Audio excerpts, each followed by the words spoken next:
하나님의 말씀은 로마서 12장 2절 말씀입니다. 다 같이 한 목소리로 받들겠습니다. 시작.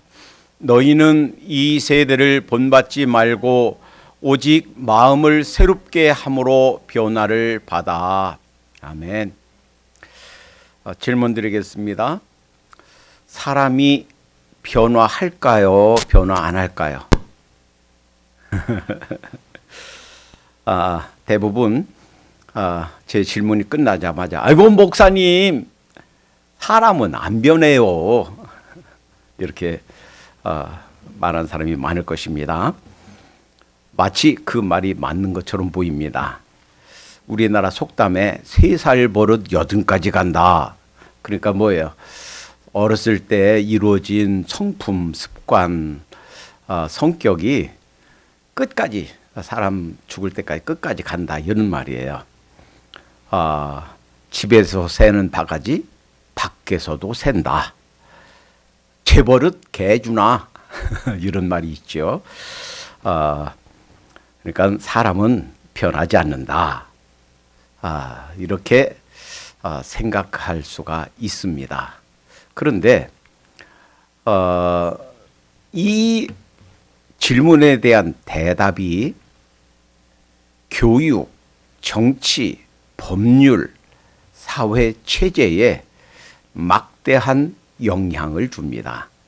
만약에 교육으로 잘 훈련해서 선한 사람, 착한 사람, 이 사회를 위해서 뭔가 공헌하는 좋은 사람 만들 수 있다라고 한다면 잘 가르치고 좋은 교육을 베풀어서 좋은 사람 만들려고 노력할 것입니다. 그러나 단지 인간은 한 동물에 불과하다라고 생각한다면 어떻게 이 사회가 굴러가기 위해서 통제할 수 있는가? 어떻게 사회적인 지배적인 힘을 잘 행사해서 체제가 잘 유지되는, 문제가 안 생기는 그런 사회를 만들까? 이렇게만 해서 규제와 통제로 사람을 이끌어가는 사회를 만들려고 할 것입니다. 그러나 어느 쪽이든 이 사람이 변하는가 안 변하는가, 이것에 대해서 어떤 대답을 하든지 간에 우리 인간의 근본적인 모습은 바뀌기가 어렵다라는 거예요.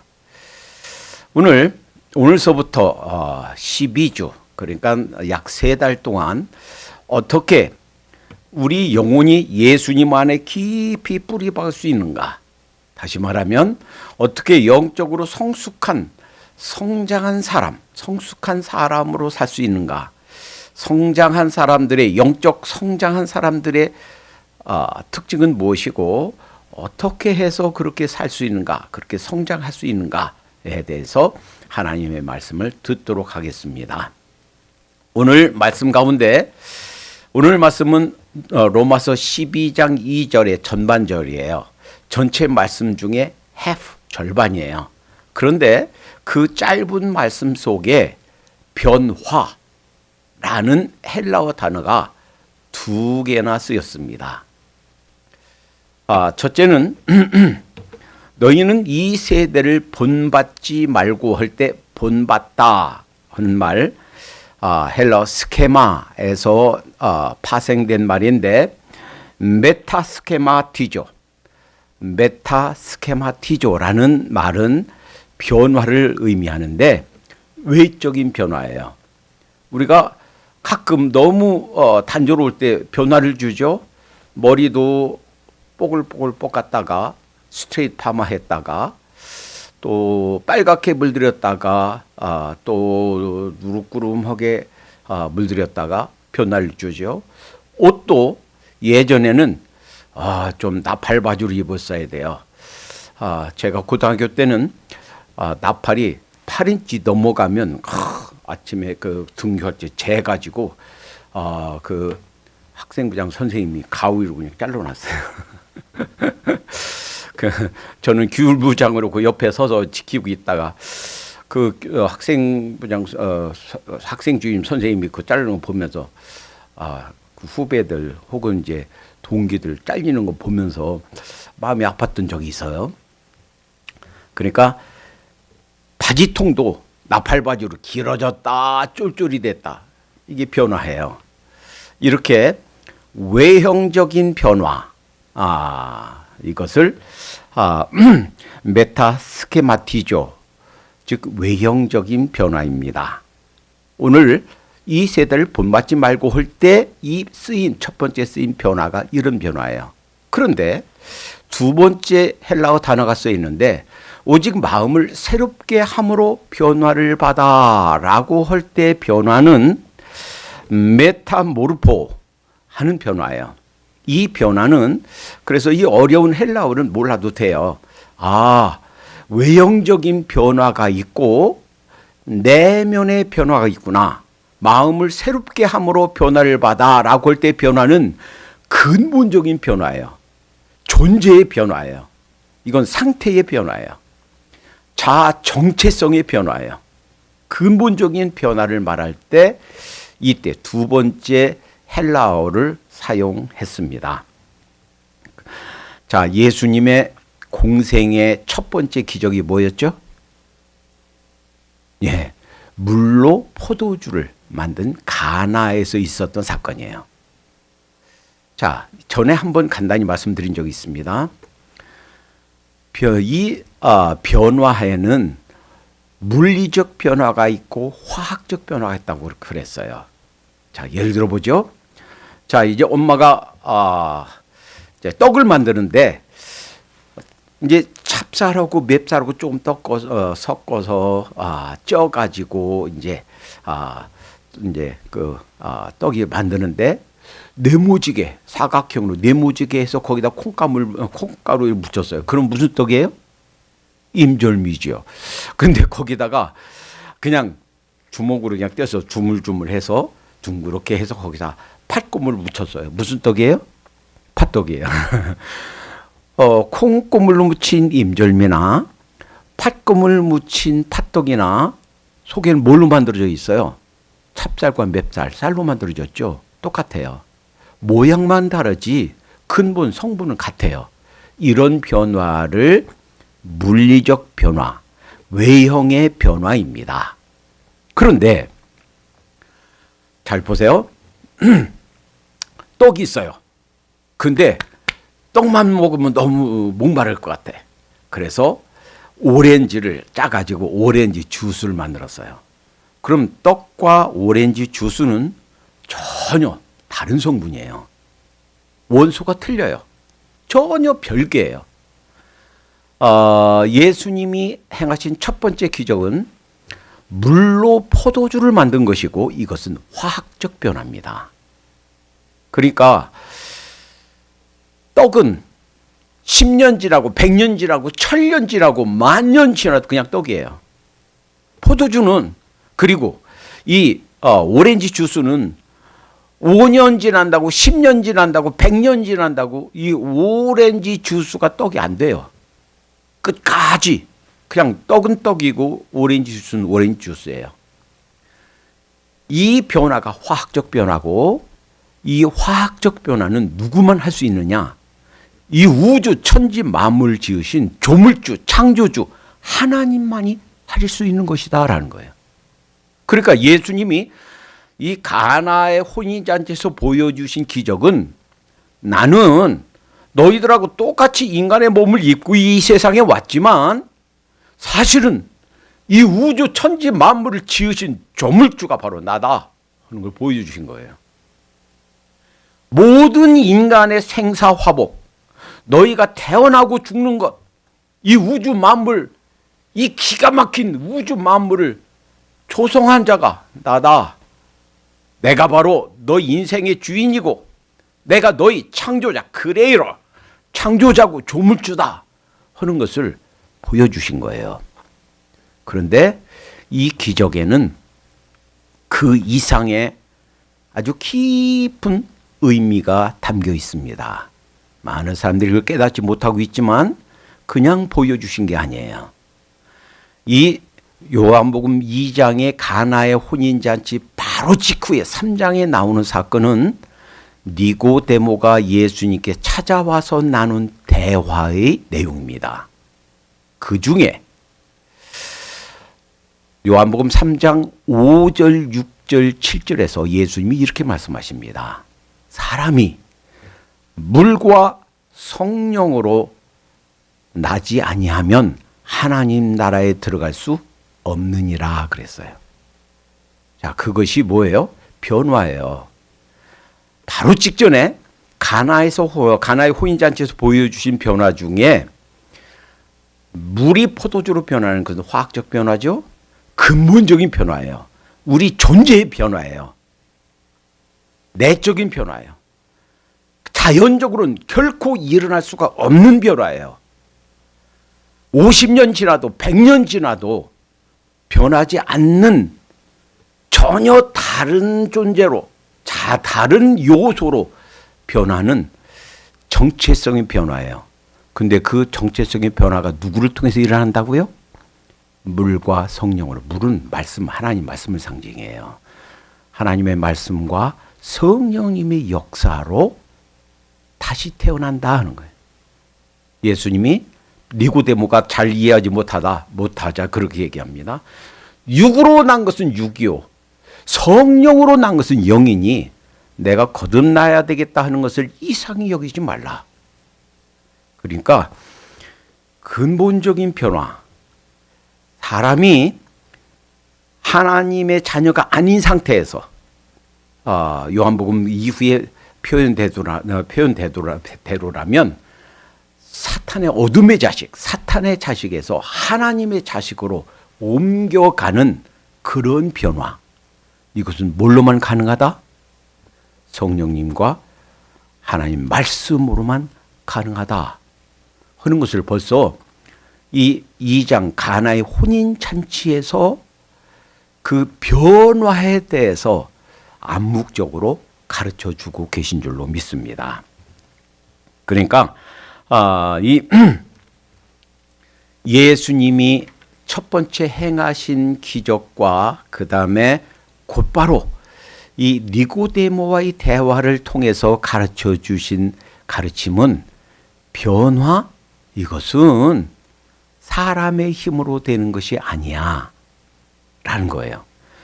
그리고 이때 변화에 대한 가르침은 오늘 본문 말씀의 두 번째, 오직 마음을 새롭게 함으로 변화를 받아 라고 하는 메타모르포의 변화를 말씀하신 겁니다.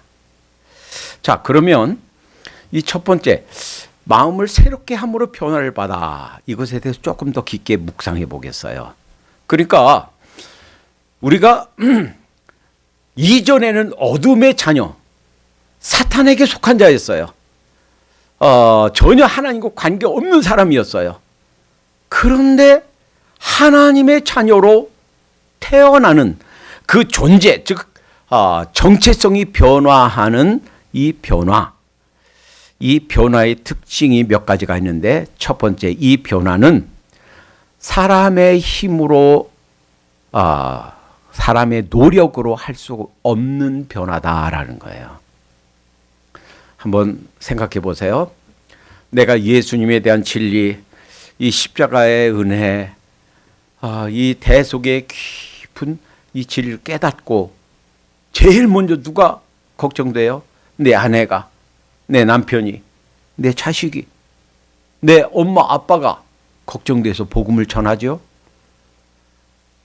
여보, 예수님 믿으세요. 여보, 회개해요. 근데 회개하나요? 믿게 되나요? 안 돼요. 그게 안 돼요.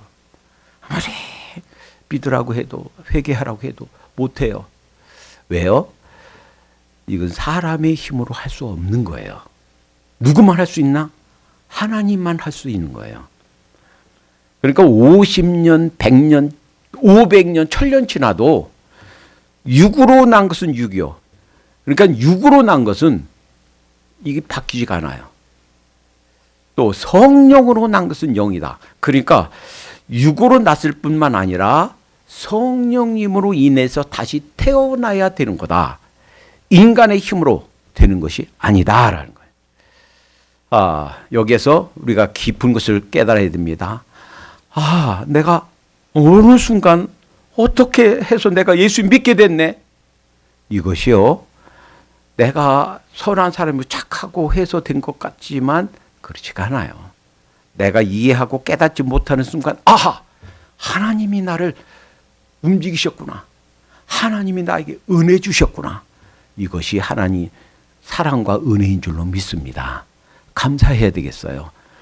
내가 어느 순간 언제 일어나는지 잘 모르지만 나한테 그런 변화가 일어났다. 이것은 은혜예요.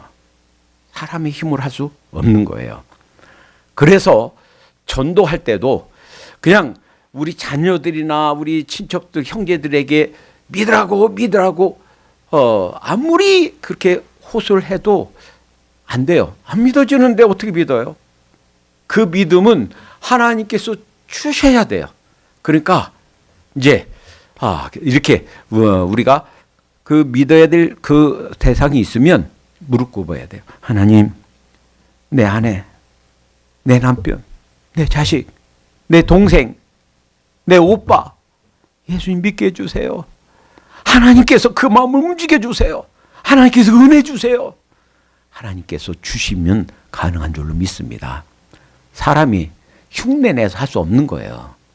아무리 오랫동안 교회를 다니고 아무리 교회 다녀서 집사, 장로, 직분 받아도 그게 되는 것이 아니에요. 하나님께서 그 영혼 속에 정말 하나님께서 새롭게 태어나게 해 주셔야 되는 거다라는 거예요. 두 번째,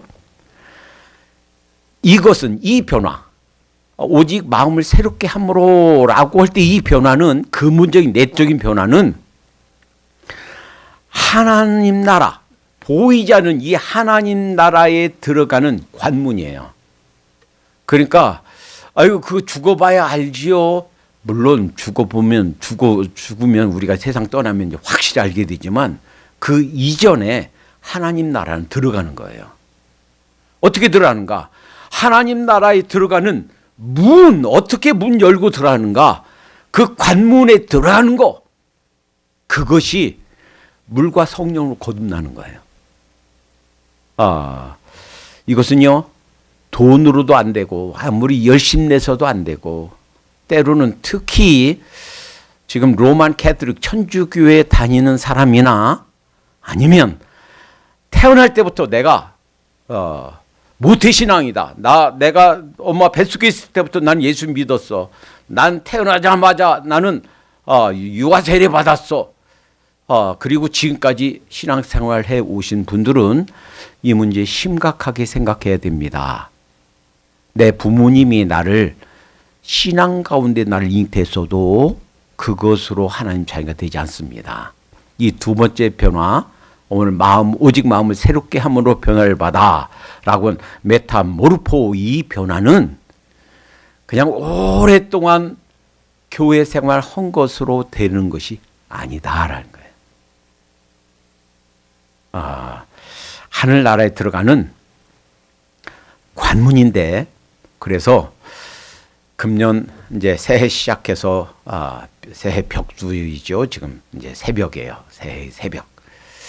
이 문제 심각하게 돌이켜 보시기 바랍니다. 오랫동안 몇십 년대 신앙생활을 해오신 분들, 특히 로만 캐톨릭 교회에 오랫동안 다니신 분들, 저는 로만 캐톨릭 교회에 열심히 다녀도 구원 못 받아요, 이렇게 얘기하지는 않습니다. 그런데 로마 교황청 교리국에서 성경을 해석해서 전 세계 로만 캐톨릭 교회에 지시를 내리는 로마 교황청 교리국에 있던 신부님이 아니다, 틀렸다 라고 나와서 쓴 책, 로만 캐톨릭엔 구원이 없다, 복음이 없다. 그분은 그렇게 주장합니다. 정말 예수 그리스도에 대한 믿음이 나에게 있는가? 나는 그를 통해서, 그 십자가 은혜를 통해서 내가 본 어겐한, 거듭난 그러나 하나님의 자녀가 되었는가, 이 문제가 불분명하다면 사실은 그 모든 문제를 내려놓고 이 문제부터 해결해야 될 줄로 믿습니다. 이것이 하나님 나라에 들어가는 관문이에요. 벌써 죽어서가 아니라 지금 세상에 살면서 이것이 바로 하늘나라에 들어가는 문이다 하는 거예요. 세 번째, 이 변화는 자신의 죄와 그 자신의 죄에 대한 아주 통회하는 회개와 예수 그리스도께서 나의 모든 죄를 대신하여 돌아가셨다라고 하는 십자가 은혜에 대한, 대속의 은혜에 대한 믿음으로 되어진다 하는 거예요. 예수님이 첫 번째 공생이 시작하면서 첫 번째 메시지가 뭐예요? 마가복음 1장 15절이죠. 때가 찼고 하나님 나라가 가까웠으니 회개하고 복음을 믿으라. 그러니까 두 가지가, 내 죄에 대한, 내가 죄인이다, 하나님과 사람 앞에 내가 죄인이다 라고 하는 통회하는 마음, 회개와 하나님 용서해 주세요, 예수님이 십자가에서 나의 죄를 돌아가셨음을 믿습니다 라고 하는 믿음.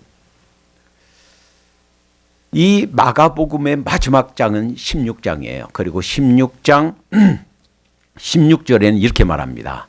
믿고 침례를 받는 자는 구원을 얻을 것이요. 이렇게 가르치면 틀려요. 침례 받는 것은요, 그걸로 구원받기 때문입니다. 침례교회에서는 그렇게 안 가르쳐요. 그런데 침례교회에서는 그렇게 가르친다라고 다른 교단에서는 침례교단을 공격하기 위해서 그 빌미로 써요. 천만의 말씀이에요. 침례교회를 오해해서 전혀 알지도 못해서 하는 소리예요.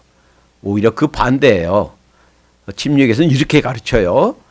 우리가 개인적으로 예수님을 믿고 하나님과 사람 앞에 그 믿음을, 그 믿고 통회해서 자복하고 회개하고 믿은 것을, 그것을 하나님과 사람 앞에 시인한, 공적으로 고백하는, 그것을 시인한 표시가 침례다.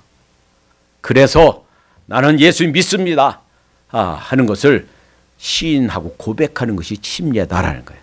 이런 사람에게는 구원이 임한다 라고 마가복음 16장 16절에 선언합니다. 그러니까 이 보이지 않는 하나님 나라에 입성하는 것이 오늘 본문에 나온 두 번째 변화예요. 근본적인 변화예요. 정체성이 변화되는 거예요. 사탄의 자식이었다가 하나님의 자녀로 태어나는 거예요. 세 번째, 세 번째가 이제 죄에 대한 회개와 예수님에 대한 믿음이 있다고 그랬죠. 네 번째, 이것이 다 된 것이 아니고 출발점이다라는 거예요. 어떤 사람은 아이고 됐어, 아이고 아무개 그냥 반 예수님 영접했어, 됐어. 그러면 된 게 아니라 이제 시작한 거다라는 거예요. 이제 출발점이 있었다 하는 거예요. 그것은 이제 엄마가 10달 동안 아기를 뱃속에 갖고 있다가 아기가 응애 하고 이 세상에 태어났어요. 예수님 믿기 시작해서 본 어겐 한 사람은 다 이루어진 게 아니고 이제 어린 아기로 막 탄생했다, 출생했다라는 거예요. 그것이 다 됐나요? 아니에요. 막 태어난 아기는 자기 스스로 뭘 찾아 먹지도 못해요. 스스로 일어나서 걷지도 못하고요. 자기가 싼 거 자기가 처리하지도 못해요. 어린 아기는요, 아무것도 못해요. 먹여줘야 먹고 씻겨줘야 씻고 누군가가 돌보지 않으면 그는 죽어요. 짐승은요, 태어나자마자 탯줄이 자동으로 끊겨요. 그리고 그냥 엄마가 그 핥아주면 돼요. 그래서 혀로 이 코 숨쉬게끔 핥아주고 그러면 지가 스스로 일어나서 1시간 이내에 걷기도 해요. 사람은 안 그래요. 엄마가 혹은 주위의 의사 선생님이 그 탯줄을 잘라줘야 되고 묶어줘야 되고 보호해줘야 되고 그 금줄 달아서 37일 21일간 아무 손님이 오지 못하게끔 금해줘야 유행병으로부터 보호하고, 그렇게 돌보지 않으면 살아갈 수가 없어요. 이제 출발선에 섰다라는 거예요. 이것은 탄생의 문제다 하는 거예요. 그러니까 탄생하지 않고 교회 직임을 맡으면 문제가 됩니다. 진정 탄생한 사람은요, 어떤 이 크고 작은 일을 하면서 기뻐요. 왜? 하나님께서 이렇게 큰 은혜를 주셨는데, 내가 하는 거, 내 하는 일들이 하도 작아. 내가 아무리 힘써도 그게 너무 작은 것 같아. 주님께서 나한테 해주신 것에 비하면.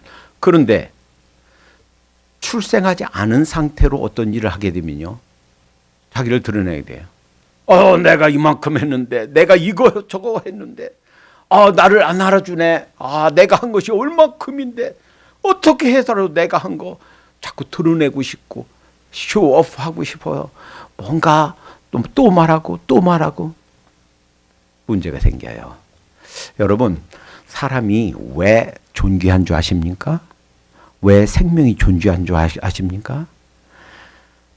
그 사람이 비록 제대로 걷지도 못하고 할 수 있는 것은 그냥 침대에 종일 누워서 그냥 문기적거리는 것밖에 할 수 있는 것이 아무것도 없어요. 그래도 그 영혼이 존귀한 이유는 그 생명이, 육체적 생명이 살아있을 동안에 이 변화가 가능하기 때문이에요.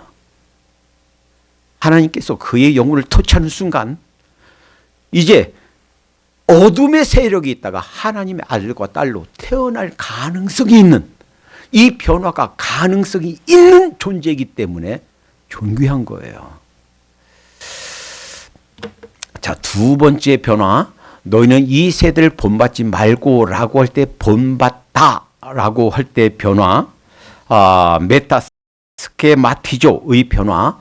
특징이 몇 가지 있어요. 이 변화는 내적인 근본적인 그런 존재의 변화가 아니에요. 외적인 변화예요. 그리고 물리적 변화예요. 말이나 행동이나 습관이나 머리 형태나 의상이나 이런 그냥 외형적인 변화를 말합니다. 그리고 이 변화는 내 노력이 함께 가는 거예요. 근본적인 존재의 변화, 거듭나는 문제는 내 노력으로 안 된다고 그랬죠. 오직 하나님께서만 하실 수 있다고 그랬죠. 그러나 외적인 이런 변화는 내가 함께 가는 거예요. 내가 긴 머리, 생머리 할까, 뽀글머리 할까, 무슨 색 할까, 내가 선택하는 거예요. 그리고 이것은 탄생한 이후의 성장의 문제예요. 어떤 사람은 성장의 문제가 하나님 일이다 이렇게 생각해요. 실은 그래서 우리 교회 몇 번 나오다 우리 교회를 떠난 목사님도 있어요. 잘하는 것은 하나님 일이지요. 여러분, 그거 하나님께만 그걸 맡겨버리면 큰 문제가 생깁니다. 하나님 탓하게 돼요. 왜 똑같은 날 1시에 저 사람하고 나하고 똑같이 믿었는데 저 사람은 저렇게 성장하고 나는 이렇게 믿음이 없습니까? 그 누구 책임이에요? 성장이 결국 하나님께만 책임이 있다라고 하면 하나님 탓하게 돼요. 그런데 어때요? 자, 똑같이 한날 1시에 태어난 쌍둥이도요. 어떤 애는 막 엄마가 젖주면 막 먹어. 이식줘도 막 먹어. 근데 어떤 애는 시큰둥. 엄마가 젖을 줘도 먹지도 않아. 이식 줘도 먹지도 않아. 그럼 어떻게 돼요? 얘는 크고 얘는 안 크겠죠. 그 먹는 것이 내가 먹는가 안 먹는가 하는 것이 얼마만큼 성장하는가 안 하는가 누구 책임이에요? 엄마 책임도 있지만 내 책임도 있어요. 자, 그래서 심는 물 주는 이는 일반이로되 자라나게 하시는 이는 하나님이시니라. 물론 자라나게 하는 이는 하나님이시죠. 그러나 복음을 심는 사람, 그리고 그 복음이 자라도록 물 주고 성경 가르치고 제자 훈련하고 기도회하고 전도회하고 이거 자라게 하시는 거 사람의 일이에요. 사람의 일과 하나님의 일이 같이 가는 것이 성장. 오늘 이 세대를 본받지 말고 할 때의 변화예요. 자, 이런 예를 들어보겠습니다. 한 친구가 전화했어요. 영희야, 나 고민거리가 있는데 우리 좀 얘기 좀 할 수 있을까? 그래, 놀러 와. 내가 커피 한 잔 줄게. 나한테 애인이 생겼다? 그래. 근데 그 애인이 유부남이야. 근데 그 애인이 말이야, 지 마누라는 꼴도 보기 싫대. 보기만 해도 막 역겹대. 집에 가기도 싫대. 나 없이는 못 산대. 그래? 그러면 그냥 확 뺏어버려. 그래도 될까? 그럼 지금 세상이 어떤 세상인데 그러니? 야, 지금 이 세상에 윤리 도덕 따지면 못 살아. 그냥 확 뺏어버려. 영희야, 이렇게 얘기해줘서 고마워. 실은 그 애인이 네 남편이야. 이 세대를 본받아 살면 그럴 수가 있습니다. 이 세대를 본받지 말아야 되는 것은 하나님께서 해주는 게 아니고 누가 할 일이에요? 내가 할 일이에요. 하얀 스폰지가 있습니다. 노란 물감이 있어요. 검정 물감이 있어요. 자꾸 노란 물감에다가 자꾸 터치하고 자꾸 만지면 이 스폰지가 노란색으로 변해요.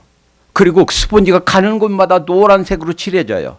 그런데 검정 물감 자꾸 거기에 닿고 터치하고 접촉하고 그러면 스폰지가 어떻게 변해요? 까맣게 변해요. 그리고 이 스폰지가 가는 곳마다 까맣게 돼요. 그러니까 이 세대를 본받지 말아야 되는데 그것은 누구 책임이에요? 내 책임이에요. 그러니까 이 변화는 외형적인 변화고 동시에 우리의 의지로 변화가 가능하다는 거예요. 내가 누구를 만날까? 술 친구를 만날까? 맨날 고수도 파는 친구를 만날까? 그래도 성경 공부하고 제자 훈련 받고 성경이 읽어지네 거기 참석하고 하는 이 친구들 만날까? 누가 결정해요? 내가 결정해요. 그러니까 우리의 의지로 가능한 변화다라는 거예요. 세 번째, 이것은 앞의 변화가 뒤에 마음을 새롭게 함으로 변화할 이때 변화는 출생의 문제지만 이때 변화는 성장의 문제다라는 거예요. 그래서 이 변화는 탄생이 있고 난 후에 있어진 변화고 내가 어떻게 행동하는가, 어느 것을 선택하는가, 내가 어디에 시간을 많이 보내는가, 내가 누구를 더 많이 만나는가, 나의 대부분의 시간을 어디에 들이는가에 따라서 달라지는 그러한 변화예요. 네 번째, 우리의 협력이 필요하기 때문에 우리가 조심해서 분별해서 시간과 물질과 노력을 우리가 들여야 되는 그러한 성격의 변화입니다.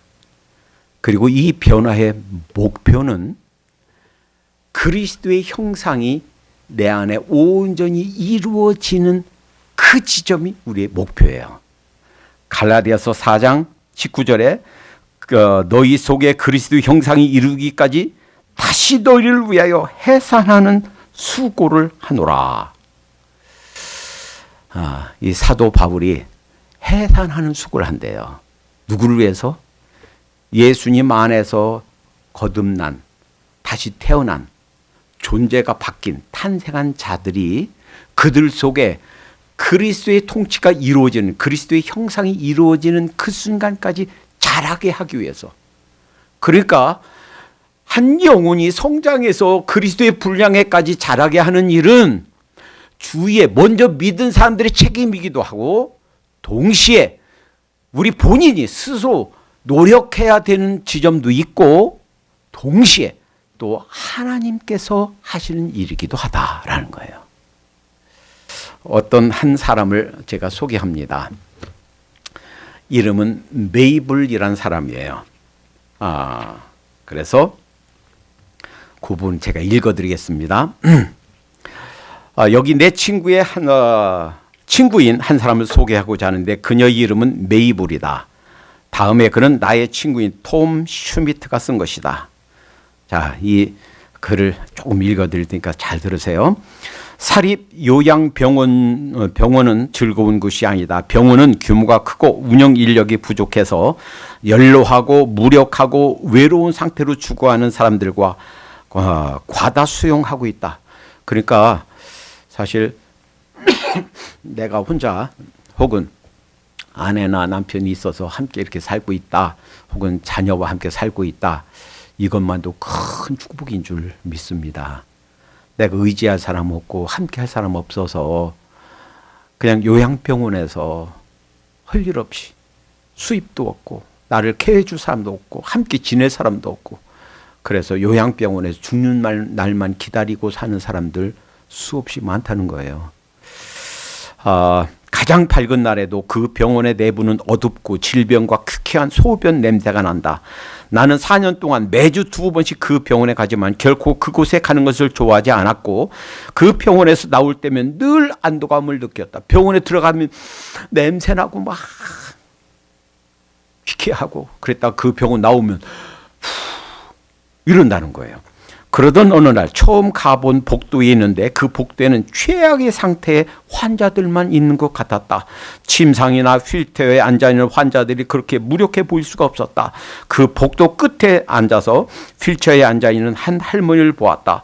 그분의 얼굴은 끔찍했다. 앞을 못 보는 듯한 초점 없는 눈동자. 그러니 눈이 멀었어요. 할머니인데 초점이 없어. 안 보여요. 눈이 멀었어요. 귀에 꽂은 큰 보청기.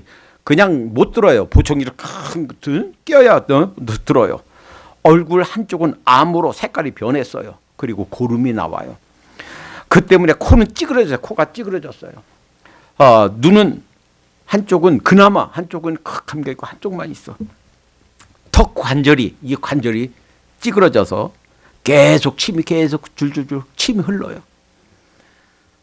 나중에 들은 바에 의하면 신참 간호사들이 오면 감독자들은 그 간호사들이 그 할머니를 돌보게 했는데 그래서 그 할머니 돌보라고 신참이 오면 신참 간호사들이 이 모습을 견딜 수 있다면 이 병원 내에 다른 어떤 것도 견딜 수 있다고 생각했다. 그러니까 그 할머니 돌보는 걸 못하면 그만두는 거예요. 이 신참 간호사가. 그 할머니를 간호하면 이 다음에 어떤 일도 할 수 있다. 통과 의례처럼 그 할머니를 돌보게 했다는 거예요.